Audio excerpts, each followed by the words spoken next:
1940, Hitler made his great bid for the domination of Europe. His armies smashed across the borders of the Netherlands, Belgium, France. In 1940, Hitler looked towards the Eiffel Tower in Paris, and beyond it, towards another tower, the Statue of Liberty. 4 years later, this happened to him.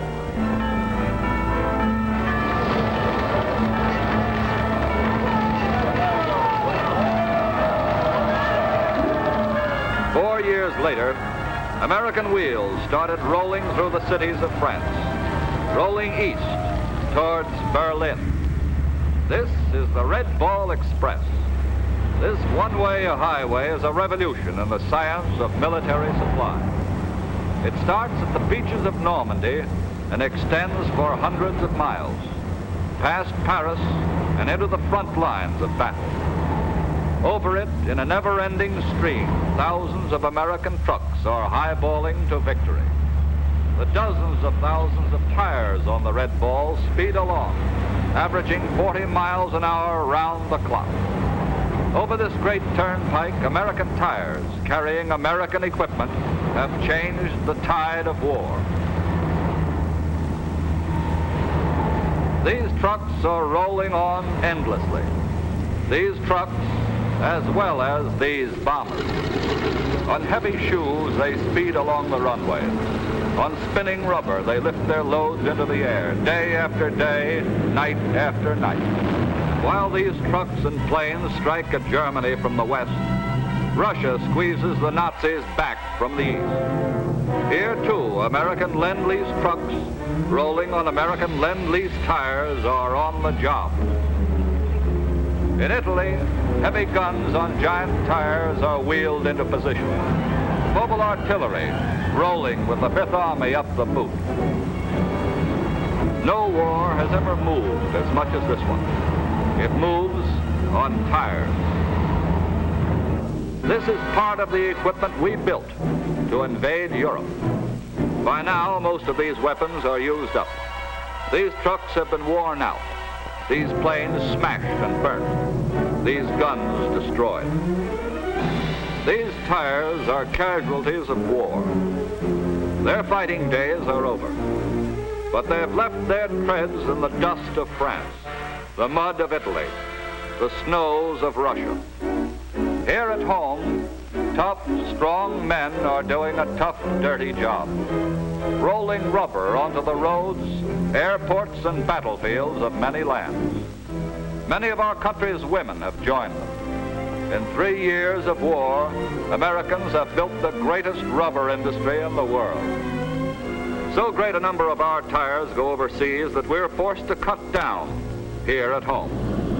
You've watched trucks and buses carting vital war supplies in your cities and towns. In one summer month, you watched them use up 135,000 tires. You won't anymore. Only 73,000 tires are available for the last 3 months of the year. The tires you won't see at home are being sent overseas, 140,000 of them for replacements alone in these same 3 months.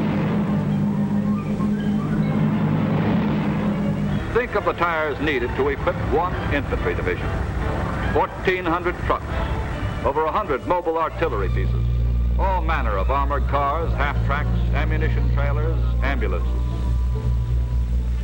From ports of embarkation like this one, rubber starts its long, dangerous trip to combat. If these truck tires get to their destination, they will last about 10,000 miles, if they get there. These, whether they end in watery graves or funeral pyres, are part of the manifold waste of war. Even as men, tires are wounded, tires die.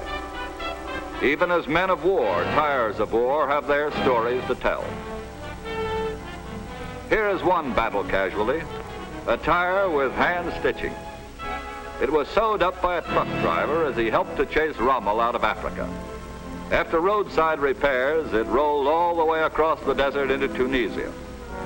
Here is another. This one's injuries were more critical. It too was hand-stitched by a driver, this time in Italy. It came to a sudden end, ripped to pieces on a winding mountain road. This tire was killed in action. Here is how it met its death.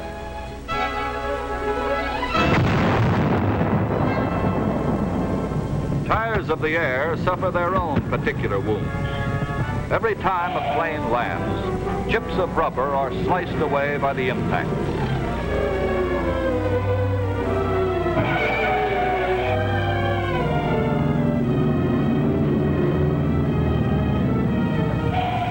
At best, an airplane tire will last for 200 good landings.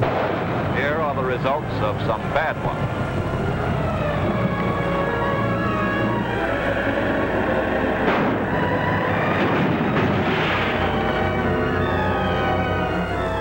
And for every bad landing, other tires roll into action. Crash wagons, fire trucks, ambulances. Up to October 1944, we had lost 42,000 planes since the beginning of the war. 42,000 planes means that number of tires multiplied many times. Perhaps the most important need for more tires has developed with our drive to arm China against Japan. These Chinese soldiers are among the few we have been able to equip with American weapons. Millions of others like them are waiting for more equipment rolling to them on our tires. This is an airfield in India. Transports like these have been used to carry everything from diplomats to other airplanes, pocket editions of themselves. During the past year, these planes, their great weight mounted on rubber tires, have ferried more goods across the Himalayas than were ever carried over the Burma Road. Every 10 minutes, a plane leaves India, carrying cargo for us and our Chinese allies. Cargo that includes machines of war, which also use tires, jeeps, trucks, ambulances. These planes land at Myitkyina in Burma. To repair the airport there, construction equipment was flown in. Anything that could be broken up into 4-ton units. This bulldozer came by air. So did this roller. It took the space of 2 1/3 transport planes to ferry in one dump truck, 6 planes to carry a patrol grader. We use up tires on the trucks and graders. We use up tires on the planes that ferry them. But we cannot supply China by air alone. And here is where tires come in again. We have built a road through these same mountains, the Lido Road. American engineers and equipment have constructed the India-Burma leg. The Chinese are helping us build the connecting link with China. With their bare hands, the Chinese are scratching a path through their mountains. A path to save China as they saved it 2,000 years ago by building the Great Wall. Men and women and children are laboring here, carrying away the earth, loosening the age-old rock. Stone by stone, they're building their road to freedom. Manpower has kept China alive. Now horsepower is taking over.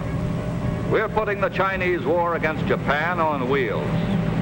This ferry carrying American trucks will be replaced in time by a bridge.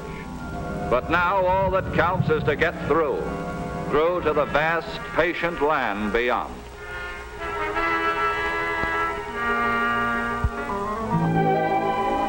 This is the road American tires must travel towards Tokyo. This is the road guns and food and ammunition and supplies must cross.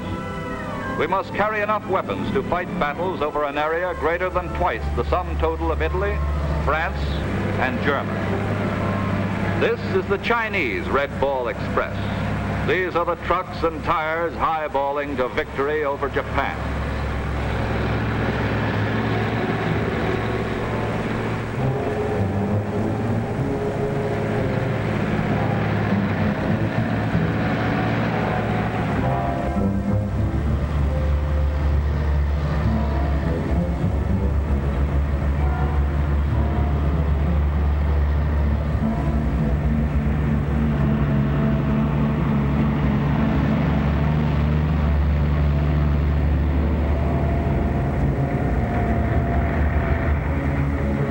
Hundreds of thousands of new heavy-duty tires will leave their marks on the road to Japan. We will build a new Chinese wall, a wall of armor that will move on rubber. We will not rest until we have treaded into the earth of Asia the tread of American tires, the rolling wheels that will destroy forever fascism and Japan.